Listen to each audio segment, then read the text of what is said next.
সুপ্রিয় দর্শক বন্ধুরা আসসালামু আলাইকুম, কি অবস্থা সবার? আই হোপ সবাই ভালো আছেন। তো আজকের এই ভিডিওতে বেসিক্যালি আমরা Motorola Moto G15 পাওয়ার স্মার্টফোনটিকে ফুল রিভিউ করব। এই স্মার্টফোনে কিছু হাইলাইটেড ফিচার্স নিয়ে কথা বলতে গেলে ফোনটিতে ইউজ করা হয়েছে 6.72 inch full HD plus display রেজুলেশনের সাথে পাচ্ছেন Corning Gorilla Glass 3 এর protection, MediaTek Helio G81 Extreme এর একটি গেমিং চিপসেট থাকছে এবং ব্যাক সাইডে 50 মেগাপিক্সেলের ক্যামেরার সুবিধা, 6000 mAh বিশাল ব্যাটারির সাথে থাকছে 18 ওয়াট চার্জিং সুবিধা, আরো থাকছে উল্লেখযোগ্য ফিচার। তো Motorola Moto G15 পাওয়ার স্মার্টফোনটি আপনার জন্য কেমন হবে, ফোনের প্রাইস কত এবং ফোনটি দিয়ে কেমন গেমিং এক্সপেরিয়েন্স পাবেন, সমস্ত কিছু এই ভিডিওতে বিস্তারিতভাবে আলোচনা করার চেষ্টা করব। অবশ্যই ভিডিওটি সম্পূর্ণ ওয়াচ করবেন। ভিডিওটি শুরু করার আগে আপনি যদি এখনো পর্যন্ত আমাদের পরিবারের সদস্য না হয়ে থাকেন তো সাবস্ক্রাইব করে পাশে বেল আইকনটি অল সিলেক্ট করবেন পরবর্তী প্রত্যেকটা ইন্টারেস্টিং ভিডিওর আপডেট সবার আগে পাওয়ার জন্য। চলুন তাহলে শুরু করে দিই আমাদের আজকের ভিডিও। দর্শক বন্ধুরা, first of all Motorola Moto G15 power স্মার্টফোনটির ডিজাইন এবং লুকস নিয়ে বলতে গেলে ফোনটির ডিজাইনটি একদম মিনিমাল রাখার চেষ্টা করেছে। ব্যাক সাইডে 3টি ক্যামেরা থাকছে এবং ফ্রন্টে মিডল পাঞ্চল ক্যামেরা ইউজ করা হয়েছে এবং ফ্রন্টে কিন্তু ডিসপ্লে চিন এবং বেজেল এরিয়াটা কিন্তু বেজেলটা একটু মোটাই রাখা হয়েছে। তারপরেও ডিজাইনটা খুবই সুন্দর লাগছিল। ব্যাক সাইডে ক্যামেরা কাট আউট সব মিলিয়ে মোটামুটি ভালোই লেগেছে ডিজাইন কোয়ালিটি। পোর্টস এবং বাটন নিয়ে বলতে গেলে ফোনটির ডান সাইডে থাকছে ভলিউম আপ এবং ডাউন বাটন এবং power button,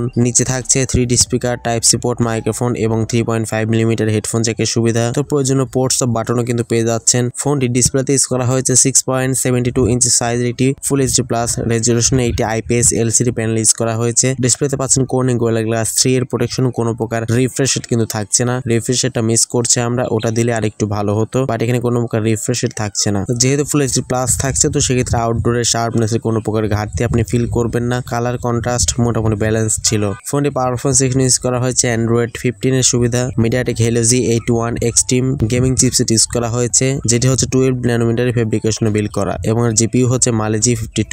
MediaTek Helio G81 Extreme এই চিপসটি কিন্তু একদম লেটেস্ট চিপসেট এবং এই চিপসেট দিয়ে আপনার মোটামুটি লো গ্রাফিক্সে ফ্রি ফায়ারের মতো গেমস গুলো ভালো মতোই কিন্তু খেলতে পারবেন। পাবজি খেলতে গেলে কিছুটা ফ্রেম ড্রপের শিকার আপনাকে হতে হবে। এই ফোনটিতে পাচ্ছেন 8GB র্যামের সাথে 512GB ইন্টারনাল স্টোরেজ এবং এক্সট্রা করে মাইক্রো SD কার্ড ইউজ করতে পারবেন। ফোনে ব্যাক সাইডে থাকছে মেইন ক্যামেরা হিসেবে 50 মেগাপিক্সেল, সেকেন্ড ক্যামেরাটি হচ্ছে 5 মেগাপিক্সেল একটি আলট্রা ওয়াইড সেন্সর ইউজ করা হয়েছে এবং ফ্রন্টে থাকছে 8 মেগাপিক্সেল একটি ক্যামেরা। ফোনটির সামনে পেছনে উভয় ক্যামেরাতে সর্বোচ্চ 1080p 30 ফ্রেম/সেকেন্ডে ভিডিও রেকর্ডিং করতে পারবেন। এছাড়াও ফোনটিতে লাউড স্পিকার, 3.5 মিলিমিটার হেডফোন জ্যাকের পাশাপাশি USB টাইপ সি পোর্টের সুবিধাও পাচ্ছেন চার্জিং পোর্ট হিসেবে এবং এই ফোনটিতে সাইড মাউন্টেড ফিঙ্গারপ্রিন্ট স্ক্যানারের সুবিধা পাচ্ছেন। ফিঙ্গারপ্রিন্ট সেন্সরটি যথেষ্ট ফাস্ট এবং অ্যাকুরেট বলে জানতে পেরেছি। তো এট লাস্ট ফোনটি ব্যাটারি নিয়ে বলতে গেলে ফোনটি পাচ্ছেন 6000 mAh এটি ম্যাসিভ ব্যাটারি সেটআপ এবং 18 ওয়াট একটি চার্জিং সুবিধা পাচ্ছেন এই ফোনটির সাথে। Motorola Moto G15 এই স্মার্টফোনটি বর্তমান সময়ে আপনারা 18 থেকে 19,000 টাকা প্রাইস সেগমেন্টের আশেপাশেই পাবেন এবং এই স্মার্টফোনটি অ্যাভেলেবেল হবে সম্ভবত